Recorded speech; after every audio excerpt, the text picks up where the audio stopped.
Why not? At just 18 years and 2 months old, Tom Bletsoe is believed to be the youngest councillor in the UK, having won the ward of St Ives in Cambridgeshire, beating his closest competitor by under 100 votes. Good morning. Congratulations. Good morning. Thank you very much. So you are now, officially, what is your new role? Officially, as of Tuesday, I'll be a councillor for St Ives Town Council in Cambridgeshire. One of 16 councillors. And you are an independent? I'm an independent, yeah. Brilliant. So, Tom, I mean, just explain, on the face of it, not something an 18-year-old, maybe you were 17 when you started looking at it, would naturally aspire to. What was the moment, what was the thing that made you think, you know, I'll go for it, why not? I think I spoke to a lot of people about it beforehand, and I think it was just the support that I got from people, whether it was in school, family or friends, just telling me to go for it, which I thought was great. And I've helped out with the general election campaign in 2008 for an independent candidate then as well. So it's just the buzz that I got from that as well, really. What are you going into politics to do? At this local level, to start with, it's purely to help serve the people of the town. It is to serve the people of the town, to make sure the community is a much nicer place to live in. So what are your powers as a town council? Town council level, I think it's parks, allotments, cemeteries and public buildings. So it's not a huge amount of things we can do, but the things we can do, we are very, very involved in. We hear a lot, Tom, about the younger people being disaffected by politics. Yeah. You know, thinking that it has nothing to do with them, they're not interested. I mean, clearly that's not the case with you.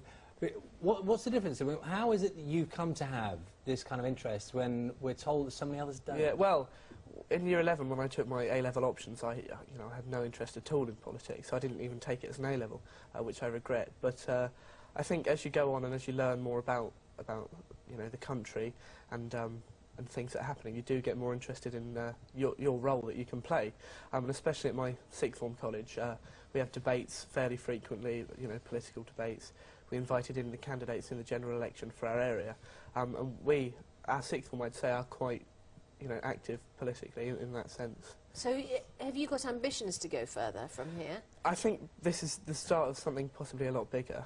In the beginning, I just thought, oh, I'll run for the town council and see what happens. But now I'm elected, and all this is come as a big shock and surprise to me. Possibly and hopefully, this could be the start of something big. Not many town councillors get the opportunity to go on national television and talk about their politics. Would you like, as a kind of opening gambit, to give us a thought on the big society and how an 18-year-old who's just embarking on possibly a political career sees that? Well, I think in St Ives we've got our own version of the big society. We've got, almost the majority of our councillors are independent, and we are, in our own kind of mini way, a big society ourselves, because we are working all together as independents, just everyday people for the good of the town. So I shan't comment on the national big society, because I don't want to get too involved with the diplomacy, the diplomatic political language. And have you had people already call you and say, I've got a problem with this, I need you to help me out with this, can you lobby on this? I haven't yet, no. I've had a lot of calls and messages of congratulations to begin with. I think that's the main thing. People are just so happy that I was elected. It's just congratulations more than anything. Brilliant. Are you still studying, or are you...? I am still. I've still got another 5 or 6 months left. Until you do your A-levels? Well, of A-levels left, and then I finish my A-levels in June.